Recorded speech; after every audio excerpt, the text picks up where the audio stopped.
नमस्कार, मैं श्यामगिरी। आप देख रहे हैं टीएफडी इंडिया न्यूज 24। टीएफडी इंडिया न्यूज 24 में आप सभी दर्शकों का स्वागत है। खबरें तो बड़ी चौंकाने वाली है और अब राजनीति में कुछ बहुत बड़ा घटने वाला है और कुछ विपक्ष के नेता बड़ा करने वाले हैं। इस बात से अभी इनकार नहीं किया जा सकता, क्योंकि अब राहुल गांधी ने भी ललकार दिया है, मोदी साहब को गद्दार कह दिया, कहा है कि गद्दार है। यानी आरएसएस और बीजेपी वाले ने राहुल गांधी को माफी मांगने की बात कही थी। राहुल गांधी ने कहा कि मैं माफी नहीं मांगूंगा, फिर एक बार कहता हूं कि मोदी साहब गद्दार है, इस देश के, इस देश को बेच दिया है मोदी और शाह ने मिलकर के, गद्दारी की है इस देश से, दोबारा दोहराया उन्होंने। लेकिन ममता बनर्जी भी पश्चिम बंगाल के अंदर आज खूब अपने तेवर दिखाई है। ऐसे में जब जहांगीर खान ने अपने फलटा से अपना नामांकन वापस लेने के बाद अब वह धरना प्रदर्शन पर निकल पड़ी है। ऐसे में ममता बनर्जी ने आज कसम खाया, पहली बार राजनीति में ममता बनर्जी ने कसम खाया कि मैं मोदी सरकार को गिरा दूंगी दिल्ली में, और बहुत जल्द गिरा दूंगी सरकार। अब ऐसे में नरेंद्र मोदी सरकार और इंडिया गठबंधन के अंदर हलचल मचना तो तय था, क्यों नहीं मचता। लेकिन नीतीश नायडू तैयारी में है, अगर तैयारी में है तो बवाल मचना तय है सरकार के अंदर, इस बात से इनकार नहीं कर सकते। राहुल गांधी ने कुछ बातें कही हैं। राहुल गांधी ने अभी से 4-5 घंटा पहले उन्होंने एक ट्वीट किया। उन्होंने कहा आर्थिक तूफान सर पर है और हमारे प्रधानमंत्री इटली में टापी बांट रहे हैं। किसान, युवा, महिलाएं, मजदूर और छोटे व्यापारी सब रो रहे हैं। पीएम हंसकर रील बना रहे हैं और बीजेपी वाले ताली बजा रहे हैं। यह नेतृत्व नहीं, देश का नौटंकी है। और जब 5 घंटा पहले यह ट्वीट राहुल गांधी का 1 मिलियन लोगों ने देख लिया था, 44,000 लोगों ने इसे लाइक किया था और 14,000 लोगों ने इसे फॉरवर्ड किया। अब सोचिए, राहुल गांधी के इस बात के बाद तूफान तो मचना तय था। लेकिन हम जरा इसे समझने की कोशिश करें कि नीतीश नायडू की तैयारी क्या है, बवाल क्या है। हकीकत यह है कि अब चंद्रबाबू नायडू जो है वह मोदी का साथ कभी भी छोड़ने का ऐलान कर सकते हैं। अपने बेटे को वह सीएम बनाने की घोषणा कर सकते हैं, वह अपना इस्तीफा राज्यपाल को दे सकते हैं, जिसकी पूरी तैयारी चंद्रबाबू नायडू ने कर ली है। सोच विचार लिया कि 3 साल का पूरा वक्त वह अपने बेटे को सीएम के कुर्सी पर देंगे और खुद सीएम की कुर्सी त्याग देंगे। अब चंद्रबाबू नायडू केंद्र की राजनीति में आना चाहते हैं, ध्यान से समझिए इसे। चंद्रबाबू नायडू केंद्र की राजनीति में आना चाहते हैं, नरेंद्र मोदी स्पेस नहीं दे रहे। नीतीश कुमार केंद्र की राजनीति करना चाहते हैं, नरेंद्र मोदी ने सीएम की कुर्सी से भी हटा दिया, स्थान भी नहीं दे रहे। ऐसे में नीतीश नायडू दोनों तो नाराज हैं।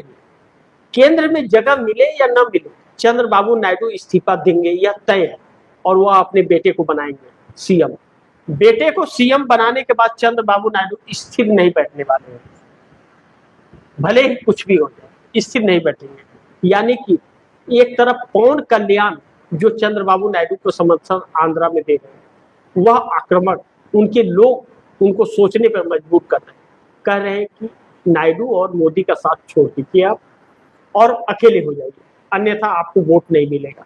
माहौल खराब हो रहा है और परिस्थितियां बेकाबू हो रही है। ऐसे में चंद्रबाबू नायडू भी यह जानते हुए कि मोदी सरकार अब सुन नहीं रही है तो हम समर्थन वापस से ले। लेकिन बात यही नहीं है कि केंद्र में उनको मंत्रिमंडल चाहिए। केंद्र में तो मंत्रिमंडल तब काम करेगा जब कोई धंधा पानी होगा। जिस इंडस्ट्रियल फील्ड की मांग वह कर रहे थे, वह इंडस्ट्रियल तो पूरी तरह से ध्वस्त हो गई और रुपया लगातार 97 के पार हो रहा है। अब तो 96 रुपया 35 पैसा पर 96 रुपया 85 पैसा पर आकर के टिक गया। अब ऐसे में मोदी सरकार संकट में तो है। भले विदेश दौरे पर रील बना ले मोदी, चाहे फिल्म बना, कुछ भी कर, लेकिन देश के हालात सुधरने का नाम अब नहीं ले रहे, बल्कि और भी खतरनाक होगा। राहुल गांधी ने आज फिर खुल करके यह कहा कि 1 महीने के अंदर नरेंद्र मोदी देश के सामने आके माफी मांगेगा, रोएगा, जैसे नोटबंदी में रोआ। सोचिए, राहुल गांधी की आज तक की जो भी बातें कही हुई थी वह सारी बातें सच हुई। ममता बनर्जी कभी भी इतने गर्म नहीं दिखी, कभी भी नहीं। उस वक्त भी 2011 में जब उनकी सत्ता आई थी, और ममता बनर्जी उस वक्त जब बंगाल के अंदर टाटा नैनो कंपनी लग रही थी और लेफ्ट की सरकार थी, और नैनो कंपनी का विरोध किया, उन्होंने पूरे बंगाल को एक कर लिया, अपने साथ कर लिया और सत्ता में आ गई। वर्षों की पुरानी लेफ्ट की सरकार को धराशाह कर दिया। उस वक्त भी ममता बनर्जी का यह रूप देखने को नहीं मिला। आज ममता बनर्जी ने जो ऐलान किया, कहा कि मैं कसम खाती हूं कि मोदी सरकार को बहुत जल्द मैं गिरा दूंगी। और कहा जाता है कि ममता बनर्जी ने जब जब ठाना है तब तब किया। अब इसमें दो चीजें हैं कि बंगाल के अंदर चुनाव ममता बनर्जी हार चुकी है, एक डर तो ममता बनर्जी के अंदर है, और ममता बनर्जी के पार्टी को तोड़ने की भरपूर कोशिश की जा रही है। 80 विधायक और 29 सांसदों को तोड़ने की भी कोशिश की जा रही है ममता बनर्जी की। लेकिन ममता बनर्जी को तोड़ने की कोशिश की जा रही है। आज ममता बनर्जी जब धरने पर बैठी तो ममता बनर्जी के 80 विधायकों में आधे विधायक नहीं आए। क्यों नहीं आए? डर से नहीं आए। दूसरी चीज, जो उपचुनाव जिन सीटों पर हो रहे हैं उस पर से टीएमसी के प्रत्याशी जो हैं वो अपना नामांकन वापस ले रहे हैं। टिकट पाने के बाद, पर्चा दाखिला करने के बाद नामांकन वापस ले रहे हैं। उनके पास धमकियां पहुंच रही हैं। अब ऐसे में जब धमकी पहुंच रही है और कार्यकर्ता सड़क पर टीएमसी के दिख नहीं रहे। पहले ममता बनर्जी जब सड़क पर निकलती थी तो एक कारवां निकलता था, जिधर नजर जाए उधर सिर्फ लोग ही रहते थे, और अब खुद के विधायक भी नहीं आ रहे। तो ममता बनर्जी लड़ना तो चाह रही है, लेकिन उनके पीछे जो पब्लिक का सपोर्ट था वह पब्लिक डरी हुई है भाजपा सरकार से कि उसे रात को मारा पीटा जाएगा, उसके घर पर बुलडोजर चलाया जाएगा, प्रताड़ित किया जाएगा, झूठे आरोप में उसे जेल में बंद कर दिया जाएगा। तो सब शांत पड़ गए।